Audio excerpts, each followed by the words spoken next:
wuce labarin Nafisatu mai sarka. Ta rasu ta tafi ta bare ni, al'amura sun yi muni, gashi a yau na tsince ta. Ko da na ganta sai na bi ta baya, tunda sifofin ta gasu ba sa koya.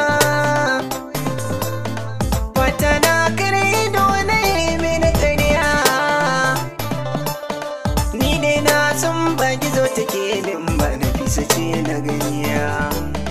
Ina ta binta ita ko tana ta saure-saure, burinta ta iso gida jikinta ya yi dari. Ni ko ina gudun kare rasa ta in yi gwari, domin a so gare ni ita ce ta zama fariya. Ko da ta iso gida sai ta shige ni ko ta bar na a tsaye.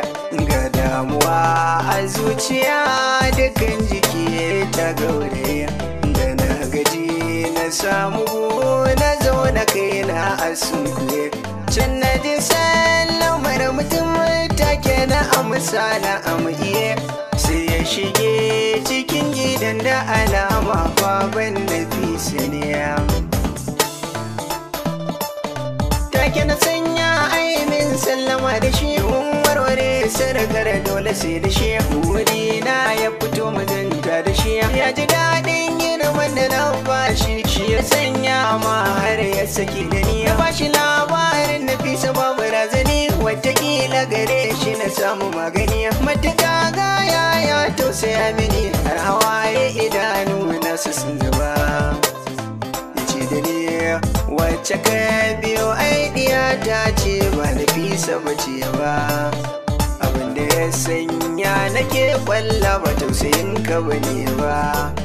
Ka tunanin wani al'amari ne wanda ba zan manta ba. Wacce ka biyo sunan ta Nisa ba zan boye ba. Sanan ta kwaye an ka haife su ba ita dai ce ba. Marasa yara uwar ta Nafisa ta amma tun da daɗewa. Suna kamata makar an tsaga kara, kowa ya san su faɗin wannan karkara. Ana yaban su ba mai musu gyara, sun tafiya lokacin suna 'yan yara. Da su da maman su kaji ɗana lura,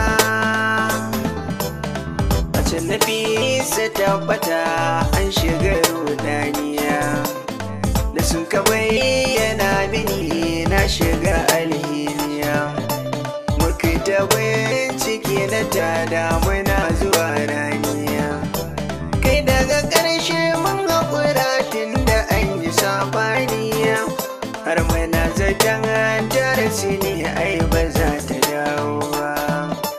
Ya gama ban labarinsa a gangar jiki ta sanyi, nan na tsaya ta gaba motsi na rasa ma me zanyi.